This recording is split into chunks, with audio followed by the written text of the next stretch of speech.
So I'd like to call to order the meeting of the Audit Committee for July 6, 2023. And I just hope everybody's enjoying their summer, and thanks everyone for spending the time and coming to the meeting today.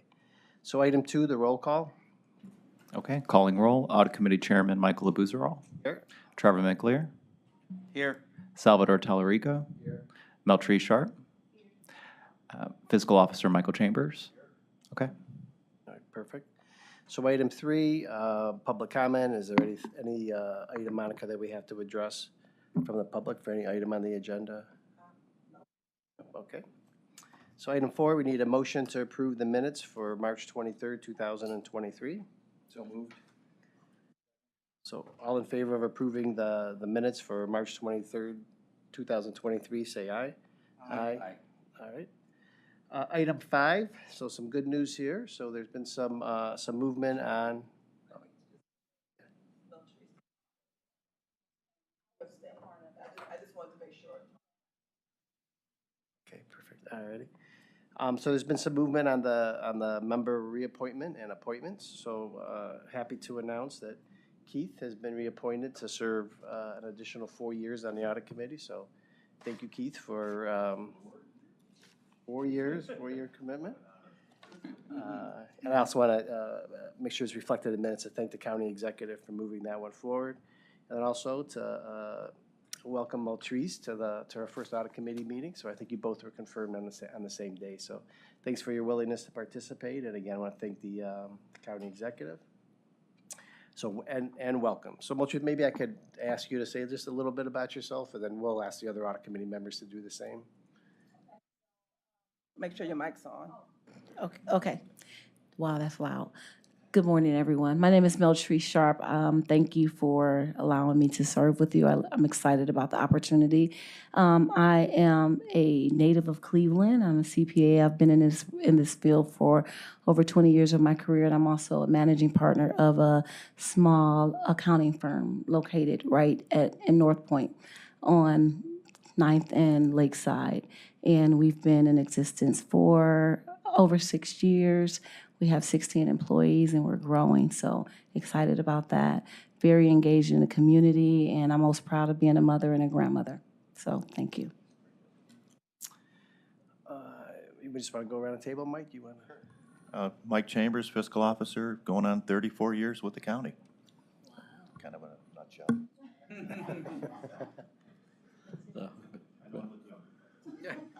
So Meltree, we got to know each other a little bit at our confirmation hearing, but Keith Libman, been in the practice of public accounting for a lot of years.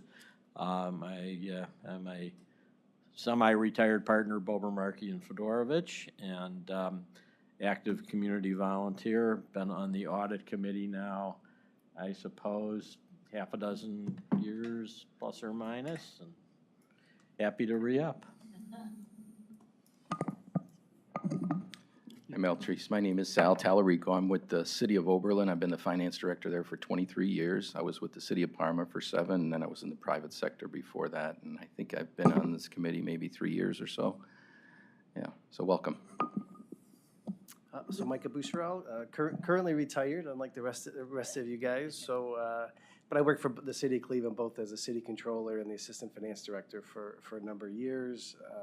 I started and ran the performance audit department for the Auditor State's Office, the assistant director and the executive director for the lottery for a bit. And then my last job, I was the CFO for Tri-C. Long time.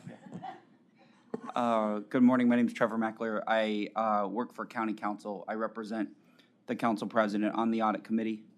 And I've been involved in the Audit Committee since our first meeting at the Audit Committee. So it's been going on 13 years. Hi, Chris. You want to just introduce yourself too? Mark Musson. I'm with the County Prosecutor's Office. I'm here to support the Audit Committee in any legal type questions. And I think you probably know the county executive, so I'll. Morning, everybody, and glad to join you this morning. So there's, the second bullet point here is just the independent statement. So are we, where do we stand with the completion of? All have been, for the new members and the reappointed members, all have been taken care of. So we could check this one out, check that one out. Okay, perfect. So item 5, the executive session. So we will go into executive session today, but we're going to do it at 9:45 today. So let's try to get through as much of the agenda as we can before 9:45. Monica, if I forget, please remind me that 9:45 to convene that. Will do. Item 7, the follow-up items for the first quarter meeting. So Monica, you want to go through the schedule?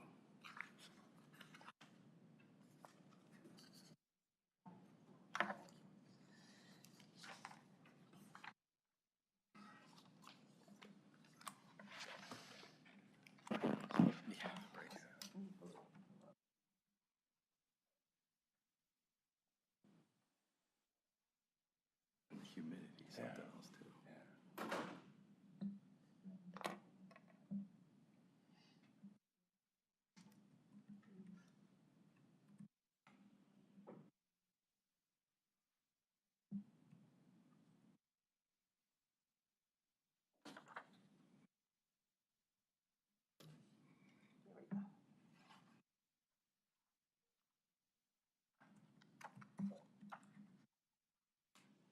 Okay.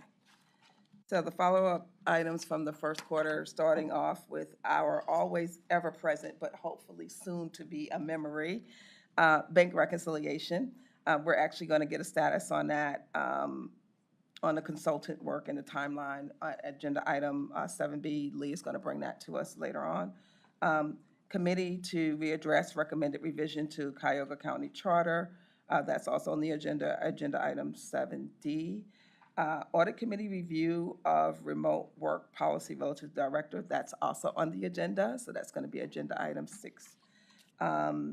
Also, the PRC scope limitation reflects specific comments from the chair, as well as work with legal to draft a response to PRC. That response was sent to PRC on 3/23/23, so that should close that follow-up item out. Additionally, next, it's the Audit Committee member vacancy and reappointment. Thank you. We have just completed that. We have our new Audit Committee member as well as I reappointed Audit Committee member. So that item should be closed. They were appointed on 5/23, confirmed by the council on 5/23. The next item is the HR employee payroll review. So there are a couple of different facets of this. The update on the status of the overpayments. So Lee has been working with Greg Huth and management to try to get us an update on this. Lee, do you have a further update other than what we had?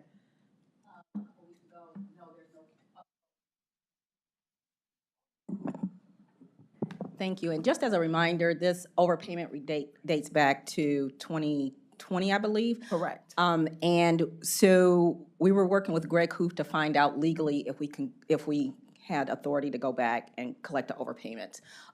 So where we are now is we're working with HR to determine if they have reached out to the employees to even notify them that they had money that was due to the county. So that's step one. And that step is not resolved yet. So once we find out whether the employees have been sent letters, the next step would be to actually send the employees notification that amounts are due. And then depending on the employee's response, and then that will depend on what law's response is. Because at the end of the day, the employee is obligated to pay it back, but, you know, if it's small dollar amounts, it's like, somebody else will make the county executive will make the decision if he wants to just write it off as a loss. You know, if someone owes us $20, we're not gonna litigate that or turn it over to prosecution. If it's a larger dollar amount, and we can probably try to set up payment plans to make a recovery versus turning it over for prosecution. That will be the outcome. So that's where we are now. Okay. So the next facet of that is an update on the focus group. As a reminder, there was I skipped one. The second part of that one, that the update on the status of overpayments was 100% review. Last time when Catherine Gallagher, Katie, was with us, she had indicated that they would be willing to look at the last quarter and do a review for overpayments. I have since met with Katie, and there are a lot of items on the agenda for her and her team from a resource perspective. And she's saying, you know, due to resource constraints and some revised risk levels, she's not certain at this point that she can commit to doing that 100% review at the final quarter. Katie is not able to join us. She's out on vacation right now. But I will make sure that we give her an opportunity to come and talk with the committee so that if you have any further questions relative to that. But it's a cost-benefit sort of thing that's going on with that. And so in terms of internal audit, I pretty much understand why management would not go back and do that 100% review, but I'll let her come to you with her reasons in more detail at that time. Further questions? Okay. Yeah, I'm a little concerned with that, I guess, response. I don't think anybody really knows the extent of the true overpayments. You guys did your job in the fact that you did a sampling associated with it, but you know, again, from my perspective, that sampling showed a high enough error rate that management should be taking the situation a little bit more seriously and allocating the resources to do the work. So just a little bit on that. The risk level, when Katie and I talked, we talked about what would be the true risk, understanding that the work that we did applied to a quarter where there was a different system in place. The last part of the year, there was a new time management system with better controls in place. So management's viewpoint is based upon what they know from the controls that they believe to be present in that system. They don't think that they have the same level of risk of error because this is a different kind of system, and there was also more eyes on this because we were aware of some things that were going. I mean, I tell you, lead diligently. I mean, your control shouldn't be a person, but that person right there, she does a lot to try to detect stuff. So in any case, the resources, they are really stretched. There are a couple of different projects that she has her people on. And so that's the rub. The other thing is there's going to be some administrative concerns as we're finding out as we go through to try to collect on those that could. And so the question is, how does the county want to move? So I don't want to speak more for Katie, but there are items of consideration that are very valid that management is considering as it relates to that. So I think we can hear a little bit more, talk about it a little bit more, if you don't mind, when she's here and better able to really express her thoughts. Monica, follow-up question relating to the audit itself, not management's response. If there is a new system in place, was that outside of the audit period? It was. So you couldn't reasonably expand the scope to include that new period under the new system? Yes, because at the time in which we did our review, the new system was just being kind of implemented, and so it was really too new. We didn't have enough runway to even do the testing of controls relative to that new timekeeping system. I guess what I'm wondering is if the Internal Audit Department took it upon itself to test the new system under in that time period, and you found no substantial error rate, might that create some comfort that the problem no longer exists as opposed to just leaving it to management? We definitely could do another report, but the report that we did was as of a certain period of time, and at the time in which you were doing that, which was several months ago, actually a year ago now, the new system was too new for us. You have to have, a certain runway in order to be able to test controls. I understand that. All right. Yeah, so we can go back and audit, but we did not at that time. We didn't have the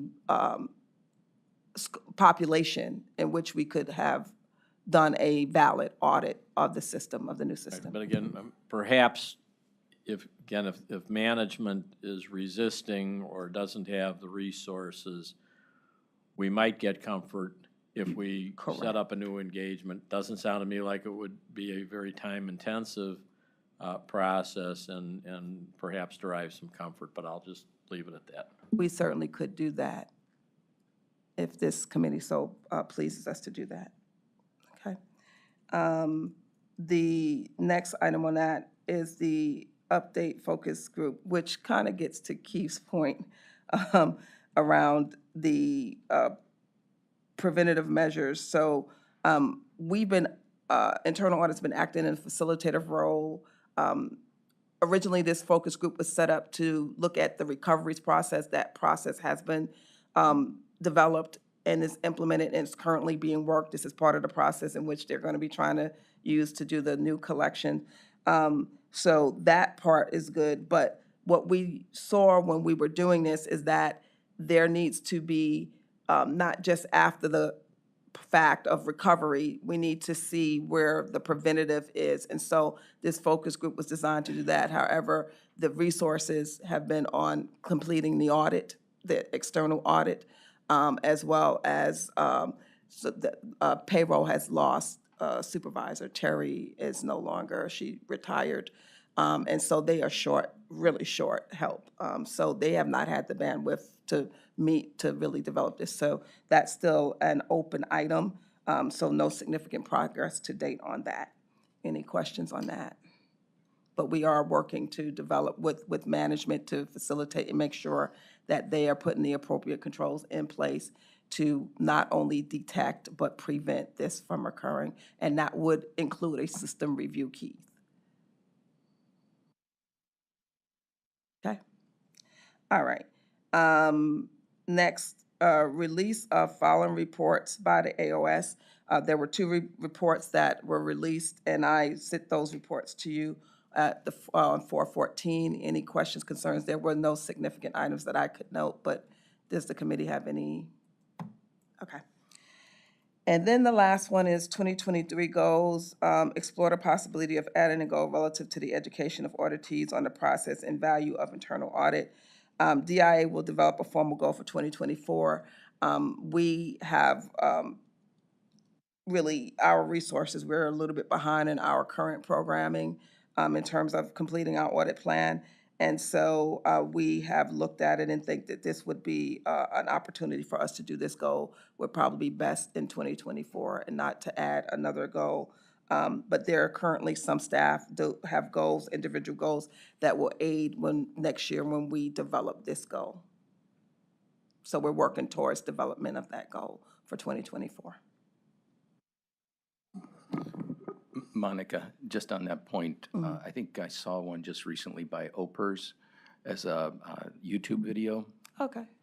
And it was a preparation for a more lengthy presentation by OPERS to prepare the participant and let them know what was going to be covered. So if you prepare a YouTube video, it doesn't have to be very long to go over the importance of internal audit and the overall goals and objectives of having an internal audit department. That might be helpful for the auditees as you're coming in, saying, here's our letter that we're coming in, when we're coming in, by that time, please watch the video and have the key people in the department watch it as well. Awesome. Thank you. Appreciate that. Those are our follow-up items. Okay. Any other questions for Monica on the follow-up items? I did fail to mention when we were talking about the member reappointments that Sal's term is up at the end of this year, so I don't want to put either one of you on a spot, but I would hope that you would consider, I already have, but that Sal would consider being reappointed in. Okay. So item B, the bank reconciliation, so we'll turn that over to Lee. Good morning. As far as the bank reconciliation is concerned, we're up to date. We're reconciled through the month of May 31st, 2023. And again, just as a reminder, we're always 1 month in arrears for the bank reconciliation. We had GeForce, who are our consultants that's helping us with the CTM module. They came in at the end of last month, which was last week actually, and they made some recommendations. And unfortunately, we learned that our current system is not quite set up properly. It's set up to let us do what we're doing. However, we're still not operating as efficiently as we could. the additional setups that they're suggesting will allow even further automation because we still have a lot of manual touch points. For example, when there's interest from the bank, we book those entries manually. The way the CTM should be set up is that that information comes over in a BAI file, and then it's posted into our system automatically. And all it requires are rule setups. Now, that sounds very simple. It sounds small, but it's a lot of work to do. And then we also found out there is an actual reconciliation module within CTM. Now, we've been asking for that from the very beginning for the last 2.5 years. And we were told that such a module did not exist, but it actually does exist. Once the setup is changed in CTM, we can then install the reconciliation module. The problem with that is the limited resources that IT has. They talked to the chief of IT, Andy Johnson, and he's aware of this. So the priority now is APIA, and that's going to take about 3 or 4 months to install. So this probably won't get implemented till at least January of 2024, realistically. But we'll keep doing what we're doing. Once we have done some system setup changes, we are going to then develop some new policies and procedures, because if we develop policies and procedures now, which is kind of a long process, they're going to become outdated when we implement this process. But we are kind of walking ourselves through some small rule changes that we're going to continue to try to automate as much as we can without the resources of IT and GeForce. So we expect to still stay up to date and current.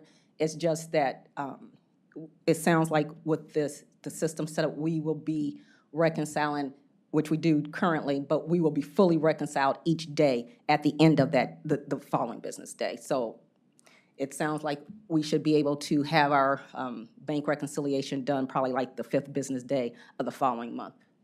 There's been a couple of references already this morning to inability to get things done timely because of resource limitations. So maybe a hard question to answer. Generally speaking, is this a matter of positions not being authorized or difficulty in filling open positions? So in this one, this is probably like an ongoing issue. Initially, the issue with CTM is that we didn't have the knowledge base. IT didn't have the knowledge base to implement this system. We've been working with GeForce now for over a year, so there has been knowledge transfer, but it's to one person. So if one person and their main goal right now is the implementation of APIA, and all hands are on deck for that. So the person that has the most knowledge base with CTM is currently working on APIA, or will be working on APIA. So it's priorities within the department as opposed to inability to fill positions that. Correct. Go ahead. Which is not unusual in the world today. Right. I think the bigger issue, once again, is we didn't know this existed. We didn't have an expert that knew everything about this system, and as Lee indicated, we're just finding out now that these modules there, even though we did ask our consultant, he knew we needed help, and they finally kind of mentioned it the other day, or last week, that we actually have these modules that we paid for, but we have to implement them. So there's a difference. Even though they're included, we still have to roll them out, and that's bandwidth that IT doesn't have right now. So, but we didn't have that from the very beginning, unfortunately. So. And the GeForce team is willing to work with our IT team, but they still need IT resources. Even if they did the implementation, they still need IT resources to do some system updates. So that is our update for our bank reconciliation. And just so everyone knows, the bank reconciliation, is no longer a finding this year on our audit report. It's a management letter because at the end of December, we weren't up to date. We weren't up to date till like March of this year. So the plan is, of course, to stay on target. So this should be no management letter comments, no findings, nothing in 2023's audit. Are there any questions regarding the bank reconciliation? Thank you. I have a question. So great news regarding the findings and the report comments. First time since I've been on the audit committee, which has been a long time. The utilization of the consultant as it pertains to the implementation of the module, is it do you have money for the consultant, for whatever role the consultant is supposed to be playing? Assuming that the consultant's supposed to be playing a role. Correct. Is that actually contained within their current contract? So they would have to give us a pricing on that, because it would be outside of the scope of their current contract. I shouldn't say it's not outside the scope because they were brought in to work on CTM. We probably don't have the dollars for that unless it's a low dollar, which I doubt, because if this project, if the plan is for it to take 3 to 4 months, we probably have enough money to get us through the end of this calendar year, just working, doing the routine tasks that we review with them under our current project scope. An expanded scope probably would not be within our current year's budgets, but we will plan for it for next year since we don't think we're going to get to it this year. And there's enough efficiencies within the reconciliation module to It could go be, through this it could be better because we're still using, we're still doing some manual processes. We're doing nowhere near as many as we were doing like this time last year. But there's still some processes where it's touching data probably too many times. Somebody's putting information in, they have to release it, Treasury's doing something, then we're doing something after Treasury does something. So that part of the process, instead of having like 5 or 6 touch points, it should be down to 2. The person who's entering the information or, I guess, uploading the information to the system, and then the person that's approving it. So because we don't have as many touch points, we expect it to be, less time consuming. And because the expectation is that we can reconcile every day, which we are doing, we're matching every day, it's not being reconciled every day. The expectation is that the reconciliation will occur every day versus just a matching. So matching is a big portion of it, but that's not a full-blown reconciliation. There's still things that have to be done after that. So Lee, in regards to, so that the audit committee can get a understanding for the audit plan, this bank reconciliation is on the audit plan. Of course, we have to wait till you are in steady state in order for us to do that. So based upon where you are with the consultants and this information that you have, I do know that you're doing the reconciliations monthly on time now. So when do you think the processes would be in a steady enough state for internal audit to be able to start planning their work? So if the plan is 3 or 4 months and we don't think it'll start to January, probably June of 2024 is what I'm thinking. I'm not gonna agree with that. I still need to know before we end this year that the current process. Yeah, we've been and you can putting this audit the off current process because that hasn't changed. Okay. I mean, that's the process that we've implemented and we've been doing for so more that- than a year. So yeah, you can absolutely that's my come in and question to do- you, is do you have a process that's in steady enough state that you're using and plan to use where we could do this and it wouldn't be throwaway work? Well, it's never throwaway work. I don't like to use that term. No, but we had to walk the auditors through that and get them comfortable with what we're doing. So yeah, you can absolutely come in and do, I should say the external auditors, you can absolutely come in and do it. It's just that the process, this time next year, it'll be changed. But that's okay. Oh, that's fine. Yeah. Yeah. If I could just follow up, and I think it's really to Mike's comment, at least in the private sector, when there are audit disciplines that are due to take place, the answer is almost never, we're not in steady state, wait until we get caught up, then audit what in the future will be a different paradigm. Again, private sector, the expectation is that the stakeholders have rights to understand where things are at various points in time. So I guess I'm seconding or doubling down on where Mike is. I'm just not comfortable with constantly pushing things down the road, which seem to go over fiscally. I'm thrilled where we are with the bank reconciliation process versus where we were, but it's just hard to hear in area after area, we'll do it some other time, we'll do it some other time. Yeah, and internal audit can absolutely make a plan. It's just where we are now, and then they're going to have to, once we implement a new process, they'll just have to come back out and revalidate that. That doesn't mean they can't come in at this point. It's just that they'll come out twice, and that's okay. So just as a It's okay reminder, from our perspective.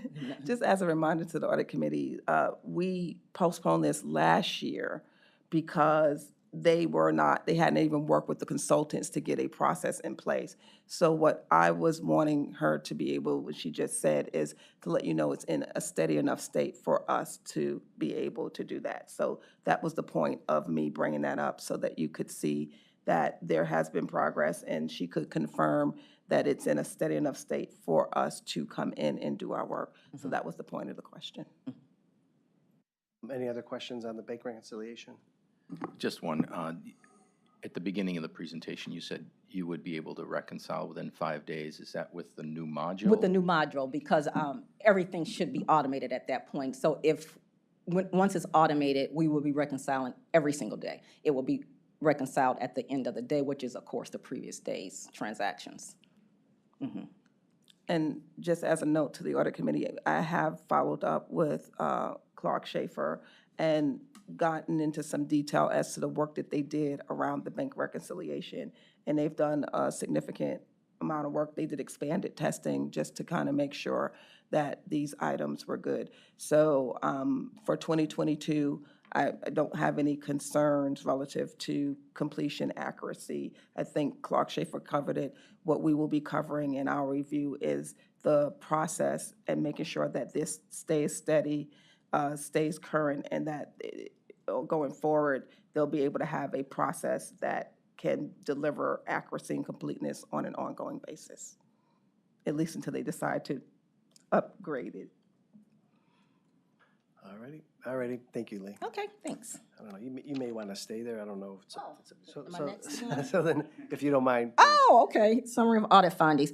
Okay. Okay, so Did you send them out, Monica? I didn't send them out because it's not public Oh, yet. okay. So but I do have something, what you sent me, I can put it up. So Okey-doke.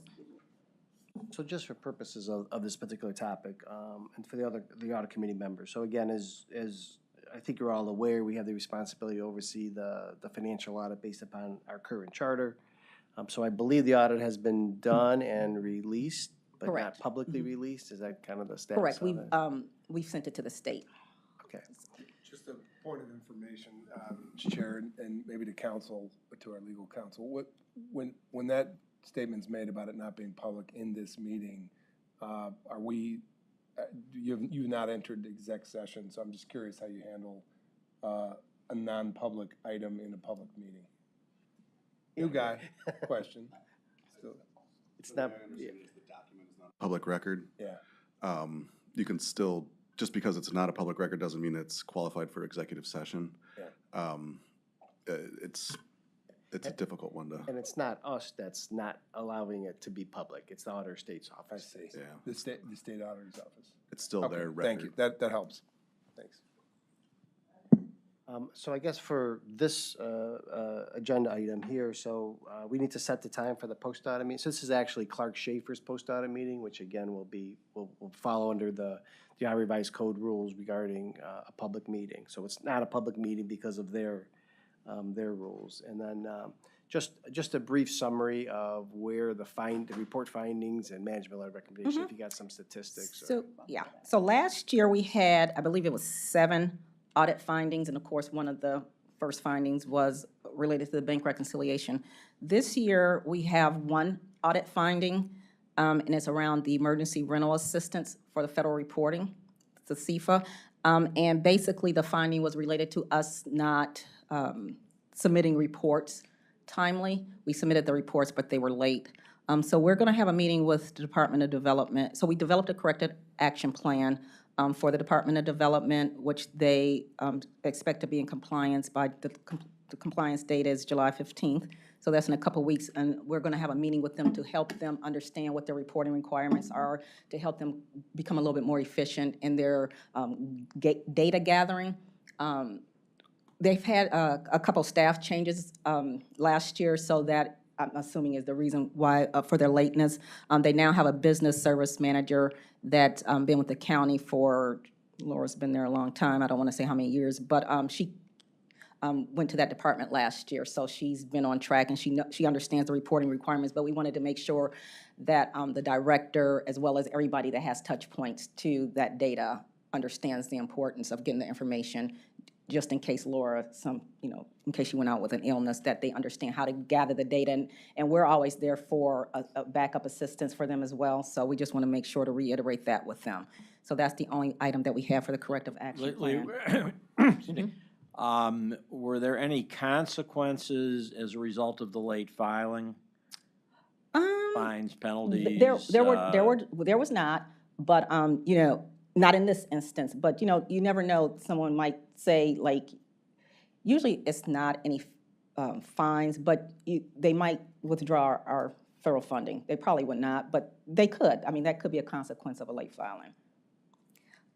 As far as the management letter, we had about the same, go ahead. There.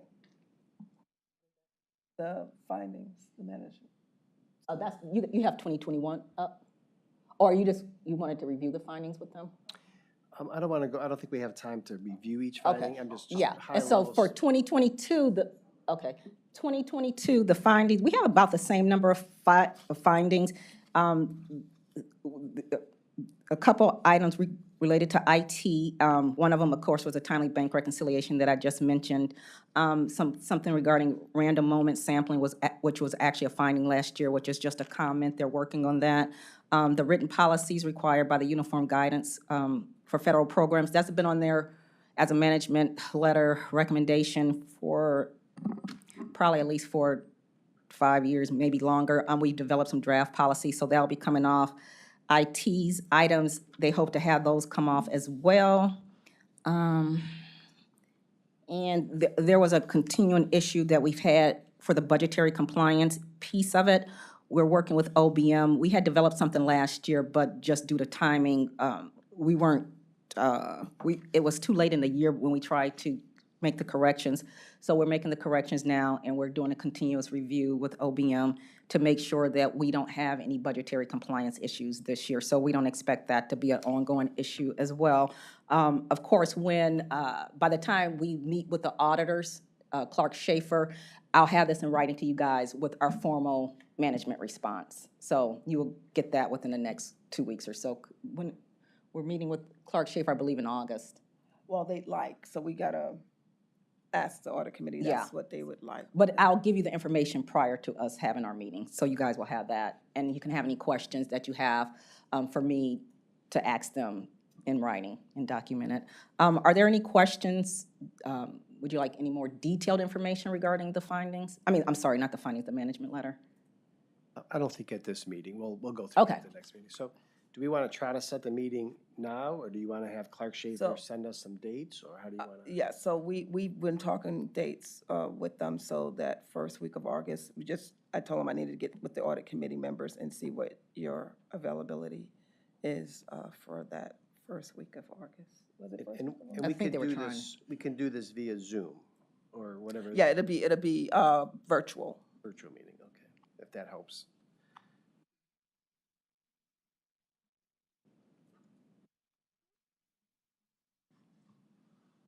Chris, I will work with Laura. Yeah, thanks. Just looking. Understood. So just for discussion purpose, August 3rd at 11? Just selfishly, but to start the conversation. It works for me.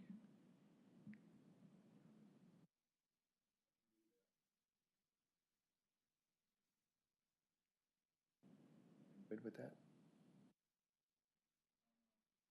Or, or later, I could do later on the 3rd. So August 3rd is a good date potentially for most. I can't do it earlier than 11. Okay.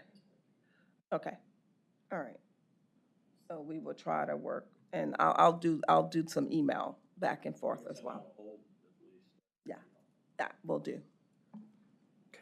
Okay, any additional questions regarding the audit?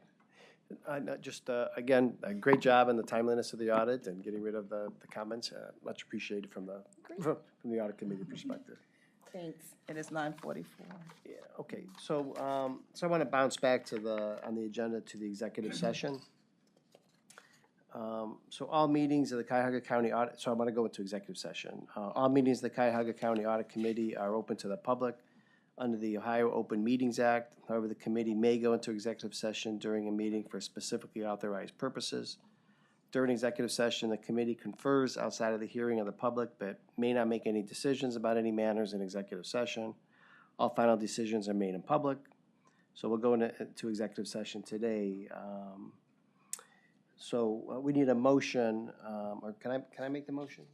Okay, so I'm making a motion to go in executive session, adjourn to go in executive session to consider the employment, promotion, discipline, or compensation of a public employee in matters that are confidential under federal law.